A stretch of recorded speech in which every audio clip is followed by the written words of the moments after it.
You're watching Cinepolitics with me, Faiza Ahmed. Coming up on today's show, we look at Penny Woolcock's gritty documentary, 1 Mile Away. Set in Birmingham, 1 Mile Away captures the issues of gang politics in the area. Now, in 2009, Woolcock made a feature film about gangs in Birmingham. She met Dylan Duffus, a member of a gang called the Burger Boys, and cast him in the lead role.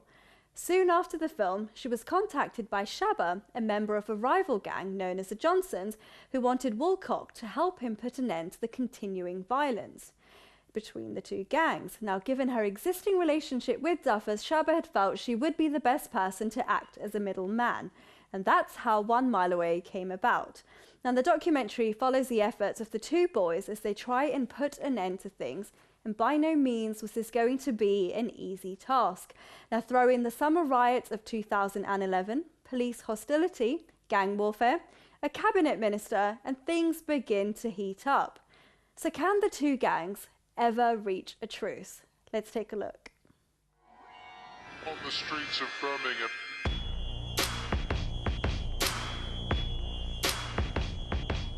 Three fatal shootings in as many weeks. Birmingham now has the highest concentration of gun crime in the country. His jaw's gone, I'm looking around the place, there's teeth about the place, there's a bit of tongue about the place.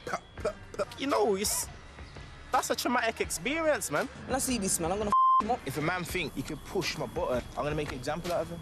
Him up, man. Kill him.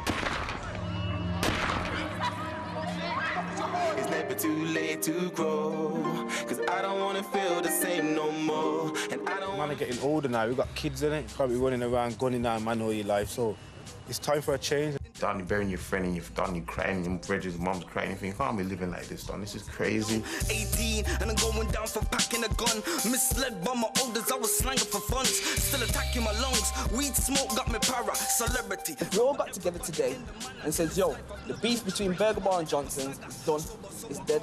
Nothing can't change. Because the next man dies now or the next shot goes up, it's just gonna get messy again. We're arguing over postcodes that don't belong to us, street corners that don't belong to us.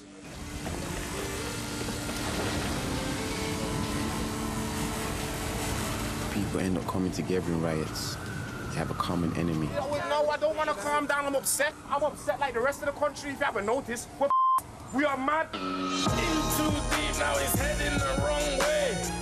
The hood is a very, very funny place. It changes like the weather. But right now, truce is highly possible. Why are you asking us questions? Why are you pointing a camera on my face? Well, I'm making a film. You came over to me.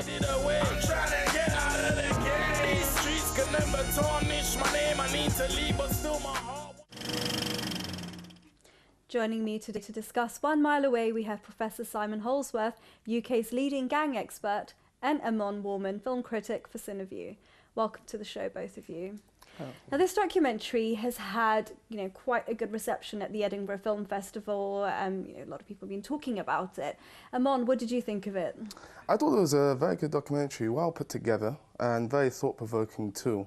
There's a lot of interesting issues which Woolcock manages to, because of her level of access so good, she manages to get a lot of different viewpoints, and it's really well put together in that way. And also the use of music, I think, is really well done as well, to sort of emphasize different points at certain times. So yeah, I enjoyed it. It's good. Do you think there's a risk that it could just be seen as just another urban genre title? I mean, we've seen a few films, last year we had Ill Manners that had, the music, the rap infused in there, so it's not really a new concept. So do you think there's a risk that, it might not? There's always a risk, but with this one, the message is so important. I really do hope people take notice of it and, it gets the sort of coverage it deserves.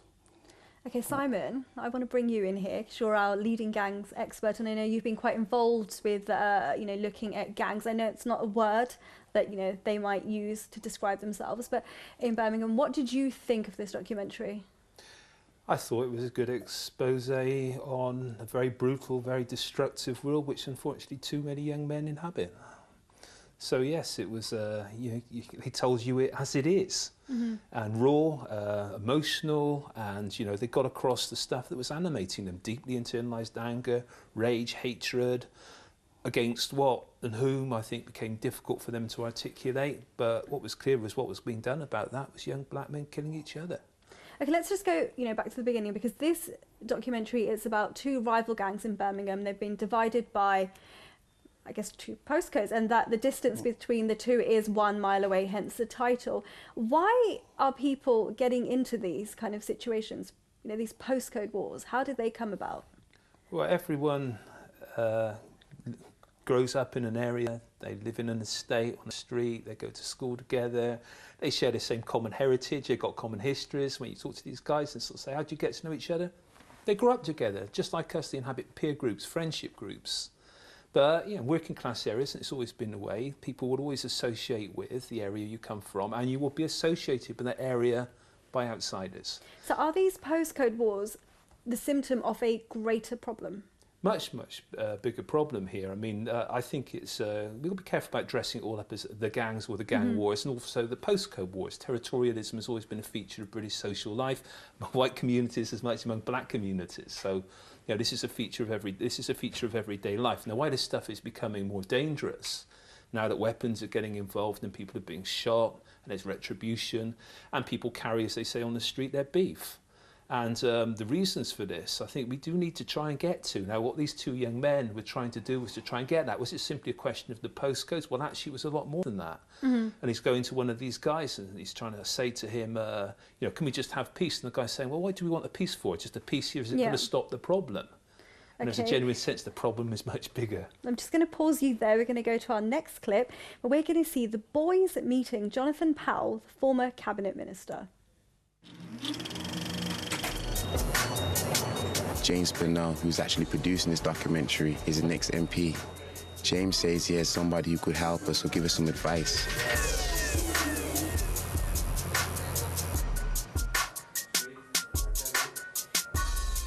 This person is Jonathan Powell. He helped broker the peace treaty in Northern Ireland. One of the things I did was doing Northern Ireland peace talks, because you remember when Blair came in '97, it had all gone back to violence again. The IRA started killing, had the big bomb in Canary Wharf and a bunch of bombs in Northern Ireland. And Tony Blair managed to get them back into peace talks. And then quite quickly, in about a year, we got them from there to the Good Friday Agreement, where they finally signed off on a peace agreement. And I guess that's kind of what you're facing, because if you're going to make this stop after all these years, it's not going to be something you do in like 2 or 3 weeks. It's something that's going to take a very, very long time.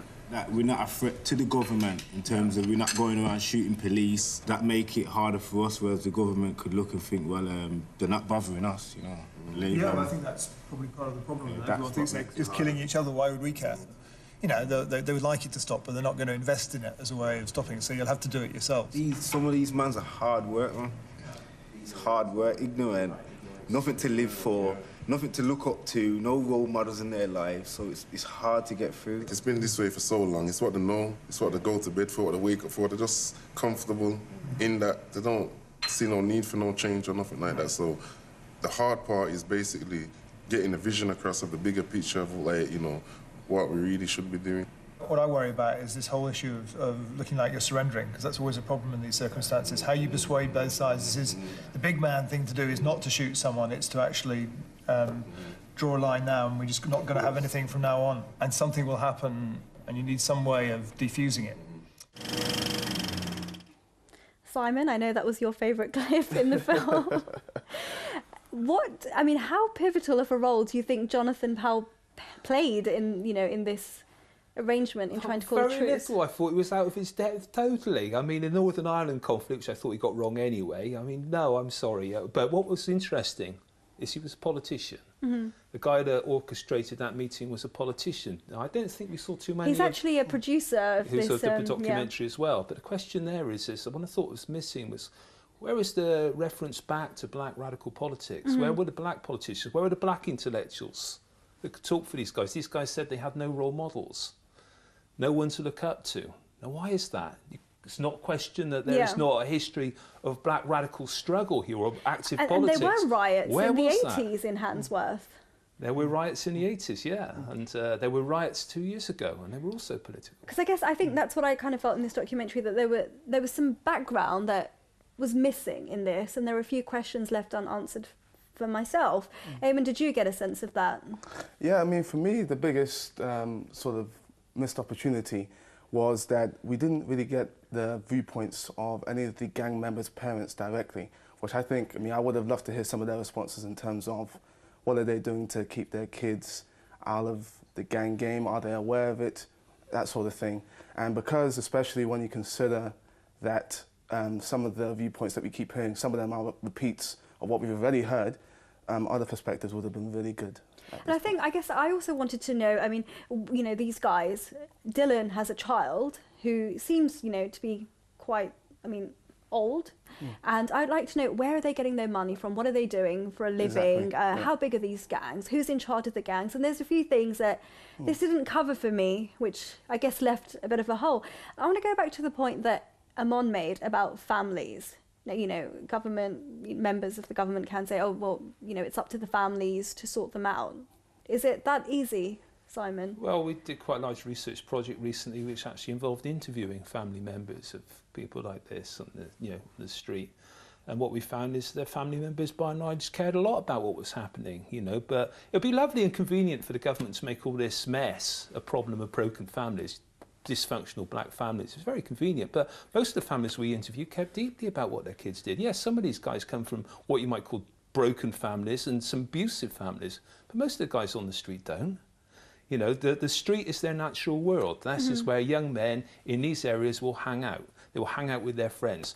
Then And they is get that involved because, in a I mean, you're mess. saying, you know, they're doing that in those areas. Is that because the government isn't investing enough in those areas? If we, you know, take the Midlands, I mean, I've got a stat here that says 65% of all firearm homicides in the UK are outside the capital. So they are in Birmingham, Manchester and Liverpool. Well, if you start looking at the areas where these guns are used, then you also find they also sort of like seem to be associated with areas of massively high deprivation, poverty, and all the symptoms that go along with that. You know, we ask these young men, research we've been doing, you know, what's the bad things about living around here? High crime, violence, it's part of their everyday experience. Simon, we're going to come back to what you're saying. Let's go to our next clip. Now, we had the opportunity to speak with the stars of the documentary, Dylan and Shaba, and here's what they had to say. At one point in the documentary, you said, no, we can't blame the government, we can't blame the system, but do you think they have let people down in the community? Oh yeah, most definitely. There's community leaders in it that get funding and to do community work, and they don't reach out to the people that will actually make benefit, you know. I've heard some statistics that there's 380 million spent on gangs. Nobody in the community knows about this money. Where did this money go? I don't wanna feel the same no more, and I don't wanna feel kicking back, getting lost in my thoughts, thinking about the things I see and all the things I saw, heading down the wrong road and I couldn't change course. We hear one of the gang members saying, I don't want to be friends with the bankers, I just want to make P, which I think is money, with my friends. So why is there such, I guess, resistance towards conventional routes? You have to understand, you see, when you grow up in my community and you're excluded from school, you're excluded from school, and then you're excluded, so you can't go to college, you can't go to university, you feel like you're excluded from society.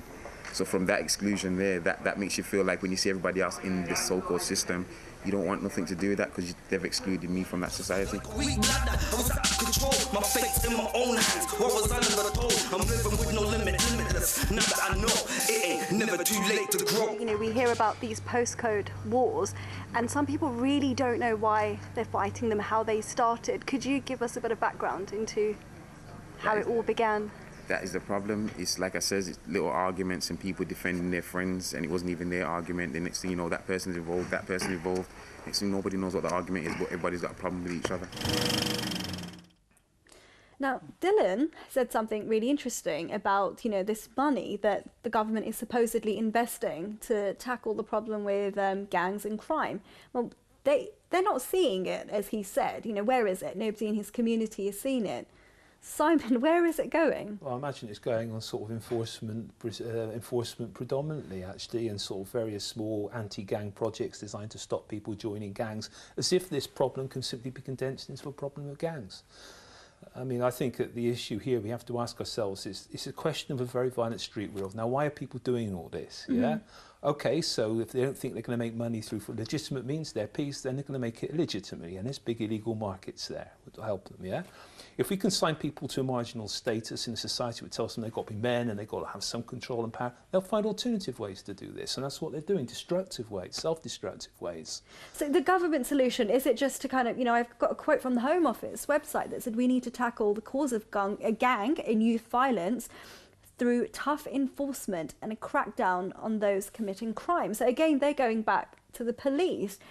And we learned from the documentary that Dylan has a lot of anger towards the police. So, well, you ain't going to lock your way out of this. We've already got the biggest prison population in sort of Western Europe. You know, we're going to stop and search our way out of it. I sure that the riots of last year would have said there are some limits as to how much you can put the pressure down on these young men. I mean, the question, it seems to me, is that it's something that requires a political response, an economic response, but it requires a much deeper excavation, simply making it all a law and order issue. Why people shoot one another for seemingly pointless reasons, it actually has deeper causes within the community, within history, within culture, and we've really got to grips with this. yeah, and now speaking of these deeper causes, Amon, did you feel that the boys felt a sense of rejection? I think they did. I mean, we hear a number of times in this documentary examples, if I say one or two of them now, when there's an anonymous witness that they have who sort of identifies, or I say identifies a criminal through tinted windows in a very fast car. Which is all rather dubious, which is very, isn't it? very dubious. And then we also hear Dylan saying that when a member of the public gets killed, there's a big hoopla about it, there's press and everything else. When a gang member gets killed, then there's nothing. So if you put all of those into context, and then when you add the police profiling that we see later on in the documentary as well, they do feel a sense of rejection. And I guess, you know, that does raise questions about whether they're getting fair trials or not, which, you know, again, obviously doesn't make the problem any easier. But let's pause there.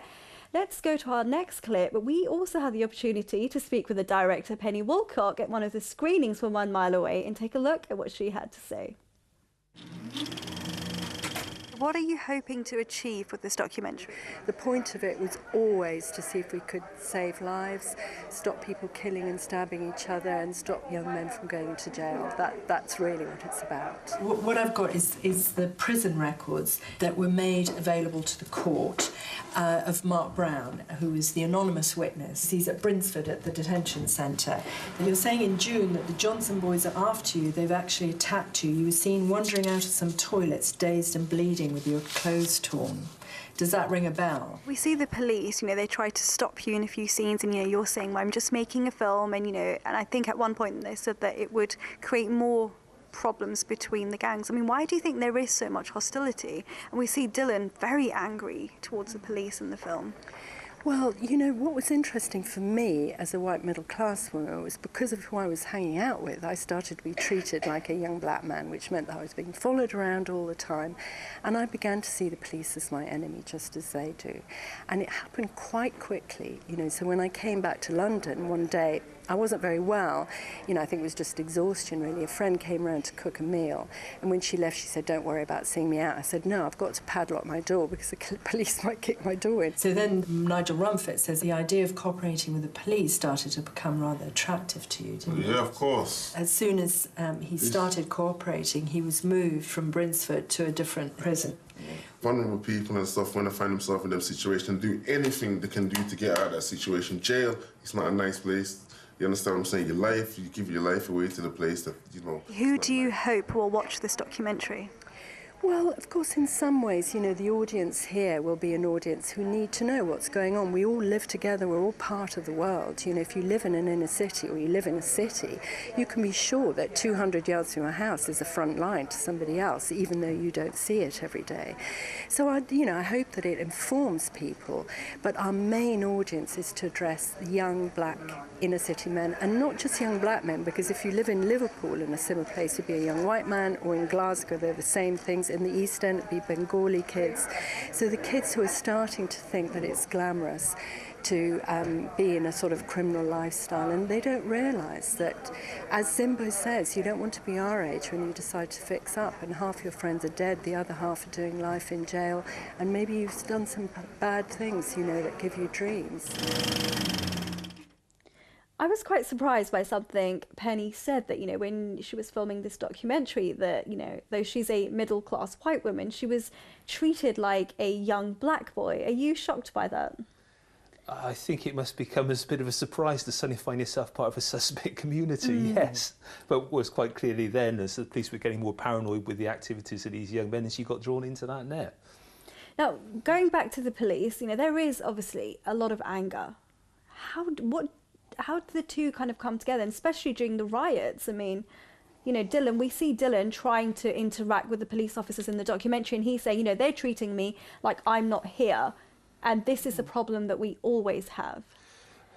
There's a bit of an issue here. To the police's credit, they see themselves as responding to what is violent crime. Yeah, young men killing each other. They're doing their best to get in touch with and deal with and get engaged with a community that's long-standing reasons not to trust them. Okay, and the only way that crime gets solved is if people talk to them, right? They're trying to run up against the barrier here. And unfortunately, when they run up against that barrier, the way in which because they're not getting the information, they start to use more coercive forms of policing. And of course, it just reinforces the alienation, and not much more stuff is coming up. At the end of the day, you cannot deal with this issue simply as a policing issue. The whole idea of simply making it a crime issue, as the government, Cameron, tried to do, is to ignore the fact, like all these things, they have deep causes. We've really got to try and uncover this. And we're not really getting there. And it seems, you know, the government is failing in this. Well, it does. It's made gang violence as if that's the magic bullet that's going to stop it. You get rid of all the gangs from hands. You get rid of the burger bars. You get rid of those. The problem's still going to remain. Because you'll get another group who will. Well, they're all still there, but the problem is much bigger than the gang will take us. Just as it is in the United States, in the ghettos there. Yeah, it's going to be a very long process to sort of rectify the problem, but hopefully this film will be a catalyst in terms of starting to change the situation. I'd go back to Malcolm X. Malcolm X said he started off in the ghetto watching black guys kill one another, yeah? Where did he say we had to go? He had to move from crime to politics. And at the end of the day, this is where this has got to go. Somewhere it's got to be a political vision here. Now, Amon, do you think that this documentary will attract that wider audience now? Because we know it's focusing on Birmingham, but as Penny said, this isn't just a problem that's, you know, isolated to Birmingham. There are gangs in, you know, in the East End, in London, in North London. Will it have that reach? It has the potential, I think, because, I mean, I got to hand it to Penny Woolcock. It's very well put together for, especially for, you know, there's a budget, because you can see the budget to look there as well. It's very well put together, so that combined with the issue, I think has potential to definitely reach that wider audience. And it's definitely an issue that warrants greater coverage, so I hope it does. And I hope that this piece of filmmaking can succeed where, you know, maybe the authorities have failed and, you know, certain community figures, but we have run out of time, so we're going to have to stop there. Thank you to both my guests, and of course to all of you at home. If you'd like to get in touch with us, you can do so by emailing us at cinepolitics@presstv.co.uk, or you can join our Facebook fan page. Thank you for watching, and we'll see you next time.